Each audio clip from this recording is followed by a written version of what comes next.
So, what is actually going on with the US and Iran? Is the conflict over, or is something else, maybe something even more complicated, just getting started? We're seeing a lot of mixed signals coming out of the White House, and it's leaving pretty much everyone guessing. So let's try to cut through some of that noise and figure out what the endgame here really is.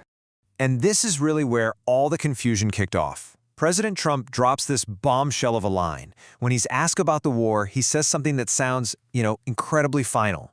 Like this whole thing is already in the rearview mirror. But, and this is a huge but, this is where the story gets tricky. The headlines, they ran with "the war is over," but if you actually look at the fine print, what he really said was "close to over." Now that might just sound like one tiny word, but honestly, it changes everything. It's the difference between crossing a finish line and just seeing a mirage in the desert. And that ambiguity, that's what we're trying to unpack today.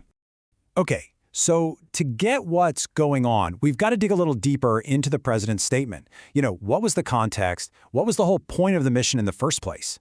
Well, the official story, the reason given, was pretty straightforward. Stop Iran from getting a nuclear bomb. The president's position is that his actions were the only thing preventing Tehran from building a nuclear weapon. Now, of course, Iran has a completely different take. They've always denied they were ever trying to build one. And here's where we get into some serious verbal gymnastics. In the very same breath, he says the war is very close to over, but then he immediately follows that up by saying the U.S. operation is not finished. He even throws in this line that if the U.S. packed up and left right now, it would take Iran 20 years to rebuild. So is it a victory lap or a warning? It sounds like it's trying to be both at the same time. So, if the mission isn't actually finished, then what is the endgame? Well, that leads us to this big idea that the administration has been floating around, something they're calling the grand bargain. And what's really crucial to understand here is that we're not talking about some small, limited agreement. No, the Trump administration is shooting for the moon with this grand bargain. This is supposed to be a massive, all-encompassing deal that would basically rewrite the entire relationship between the U.S. and Iran. Vice President J.D. Vance actually laid out the three main pillars of this thing. First, Iran has to completely ditch any and all nuclear ambitions, for good. Second, it has to stop being a state sponsor of terrorism. And the carrot, the reward for all this? The people of Iran get to prosper and rejoin the world economy. Now, a vision that big obviously needs some serious diplomacy to even have a chance of happening. And that's where another country comes into the picture, kind of playing the host for these super high-stakes conversations. And that place is Islamabad. Delegations from the U.S., led by Vice President Vance, and from Iran, have actually been meeting up in the capital of Pakistan, trying to see if they can hammer out the details of this potential bargain. But you probably shouldn't hold your breath for a peace treaty just yet. From the sounds of it, the first round of talks was more about feeling each other out, not really making a big breakthrough. A proposal did get passed along to both Washington and Tehran, but there's no firm date for a second meeting. So the door for diplomacy is kind of cracked open, but nobody's rushing through it. But here's the thing. While all those diplomats are talking, there's a whole other strategy playing out at the same time, and it's a lot tougher. The U.S. is also squeezing Iran, and squeezing them hard, trying to basically force them into a deal. It's that classic good cop, bad cop routine. And the main weapon being used in this economic pressure campaign? A naval blockade.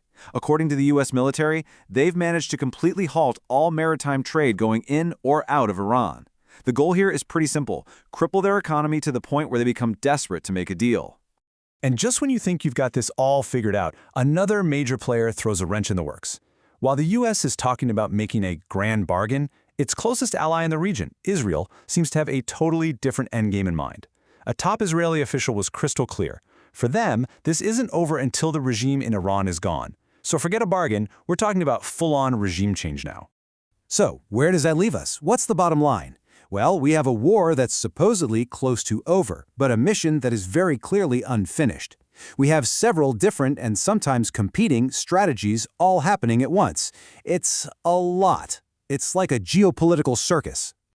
So, just to recap this three-pronged approach. You've got the soft power of diplomacy happening in Pakistan, you've got the hard power of an economic blockade choking their trade, and then you have the looming shadow of an ally who isn't interested in a deal at all. They want to topple the entire government.